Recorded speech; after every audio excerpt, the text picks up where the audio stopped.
अस्सलाम वालेकुम दोस्तों। मीडिया में अक्सर ऐसी लड़ाका डॉल्फिन का जिक्र होता है जिन्हें मुबीना तौर पर रूस बेनामी बहरी अड्डे की हिफाजत के लिए इस्तेमाल करता था। जून के आखिर में बरतानवी खुफिया इदारों की जानिब से भी ऐसी डॉल्फिन का तज़किरा सामने आया था। बरतानवी वज़ारात दिफा ने सेटेलाइट तस्वीर का हवाला देते हुए ये दावा किया था कि रूस अपने बहरी अड्डे पर तरतीब याफ्ता समुद्री डॉल्फिन की तादाद दुगनी कर दी है जो जंगी तरबियत की हामिल हैं। लेकिन क्या डॉल्फिन वाकई रूसी बहरी जहाज़ों को समुद्री हमले से बचा सकती है? क्या यूक्रेन भी डॉल्फिन का अस्करी इस्तेमाल कर रहा है? और सबसे अहम सवाल ये कि क्या ये जानवर इस वजह से ख़त्म हो रहे हैं? एंद्रे रेजिनको जंगी अमूर के माहिर हैं जिनका बचपन सेवास्टोपोल में गुजरा।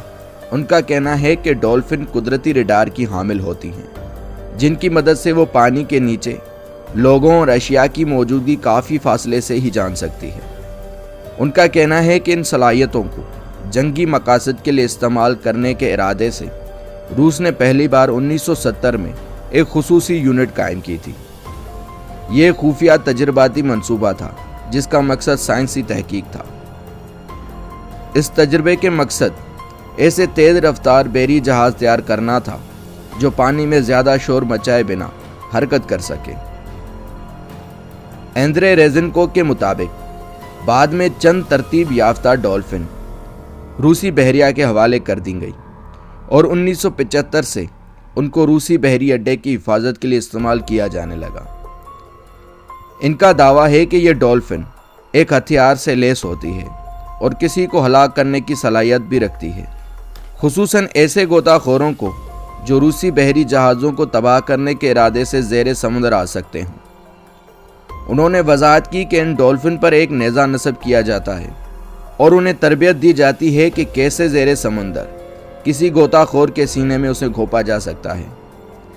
इनका कहना है कि 1980 में सेवास्टोपोल के बहरी स्कूल में उन्होंने ये नेज़ा देखा था।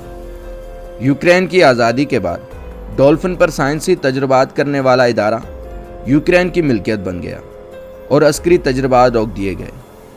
उसके बाद 2013 में 10 डॉल्फिन यूक्रेन बहरिया को फराम कर दी गई जिन्हें ज़ेरे समुद्र अशिया की तलाश के लिए तरबियत दी गई। उसके बाद 2014 में जब रूस ने क्रीमिया पर कब्जा कर लिया तो एक बार फिर डॉल्फिन की तहकीक का इदारा रूसी फ़ौज के पास चला गया और उस सेंटर को ओडेसा मुंतकिल कर दिया गया। यूक्रेन के बारे में ऐसा कोई भी सबूत मिला नहीं जिससे ये बात साबित की जा सके कि यूक्रेन डॉल्फिन्स को जंगी हालात के लिए तैयार कर रहा था। मगर दोस्तों, मगरबी खुफिया एजेंसियों का ये दावा ज़रूर है 2014 से रूस ने अस्करी मकासद के लिए डॉल्फिन का दोबारा इस्तेमाल शुरू कर दिया था। 2022 में सेटेलाइट तस्वीर की मदद से देखा गया कि रूस ने सेवास्टोपोल बंदरगाह के बाहर डॉल्फिन के पिंजरे रखे हुए थे। हाल ही में बरतानवी खुफिया एजेंसियों की जानिब से ली गई तस्वीर में नए पिंजरे भी देखे गए हैं। कई माहिरीन इस बात पर मुत्तफिक हैं कि डॉल्फिन को जंगी तरबियत देना मुमकिन है।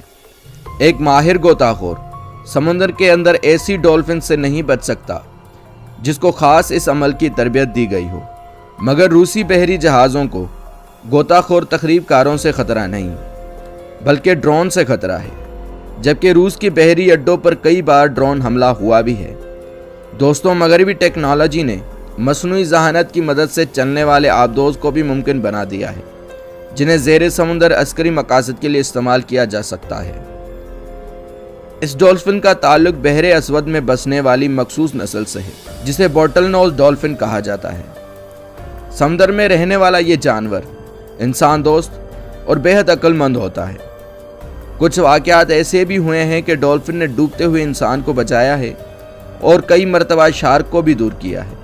माहिरीन का मानना है कि इस डॉल्फिन को बंदरों और कुत्तों से भी बेहतरीन तरीके से तरबियत दी जा सकती है, लेकिन इनकी यही सलाहियत उनके लिए परेशानी का बायस भी है और कभी उनकी मौत की वजह भी बन जाती है। दोस्तों, 1960 में हज़ारों की तादाद में डॉल्फिन को पकड़ा गया था ताकि उन पर तजर्बात किए जा सके। एवान रूसियो, जिन्होंने ओडेसा की तहकीकी मरकज़ में भी कुछ अरसा काम किया था, वो कहते हैं कि डॉल्फिन कैद में जल्द ही मर जाती है। इसकी वजह बताते हुए उन्होंने कहा कि डॉल्फिन्स पर रिसर्च करने के लिए उनको अक्सर भूखा रखा जाता था जिस के नतीजे में वो कमज़ोर और बीमार हो जाती थी। दोस्तों, इसके अलावा बेल का वहशियाना कत्ल, बंदरों को रिसर्च के लिए इस्तेमाल करना और दूसरे जानवरों को अपने मकासद के लिए बलि चढ़ा देना, ये कुदरत के खिलाफ एक जंग है और इंसान को अजीम मुसीबत में धकेल सकती है। वाज़ेह रहे कि यूक्रेन और रूस के दरमियान जंग के आगाज़ से अब तक बहर असवद में 3 मुख्तलिफ इक़साम की 50,000 डॉल्फिन हलाक हो चुकी हैं। ऐवान रूसियों के मुताबिक उनकी हलाकत की वजह बमबारी है और बहरी जहाज़ों से पैदा होने वाला दबाव भी है, जहां दुनिया इन बेज़ुबान जानवरों को बेरहमी से कत्ल कर रही है। उनको आए दिन अलग अलग रिसर्च में इस्तेमाल करके नस्ल को बर्बाद किया जा रहा है। इसके बरक्स दीन इस्लाम उन जानवरों के हुकूक को ख़ास अहमियत के साथ बयान करता है। इस्लाम में जिस तरह इंसान को तकलीफ़ देना एक गुनाह है, उसी तरह जानवर को तकलीफ़ देना भी एक गुनाह करार दिया गया है और उनके साथ अच्छा सलूक और रहम करने को अजीम सवाब करार दिया गया है। जहां दुनिया मेडिकल और दूसरे रिसर्चेज में मेढक को इस्तेमाल करती है, वहां सरकार दो आलम सल्लल्लाहु अलैहि वसल्लम ने इस अमल से साफ मना फरमाया है। आप सल्लल्लाहु अलैहि वसल्लम से एक तबीब ने दवा में काम आने वाले मेढक के मारने के बारे में सवाल किया, तो आपने मेढक को मारने से उनको मना फरमाया।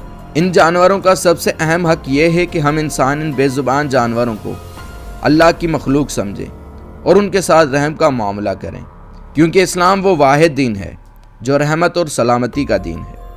रहमतुल आलमीन हुजूर करीम सल्लल्लाहु अलैहि वसल्लम फरमाते हैं, तुम ज़मीन पर बसने वाले तमाम मखलूक के साथ रहम का मामला करो तो अल्लाह ताला तुम पर रहम का मामला फरमाएगा। अल्लाह ताला से दुआ है कि हमें कुरान और हदीस पर अमल करने की तौफीक अता फरमाए। आखिर में आपसे गुजारिश है, अगर आपको हमारे वीडियोस पसंद आते हैं तो हमारे वीडियोस को लाइक करें, चैनल को सब्सक्राइब करें और बेल आइकन को दबाना ना भूलें ताकि हमारी वीडियोस आप तक पहुंच सके।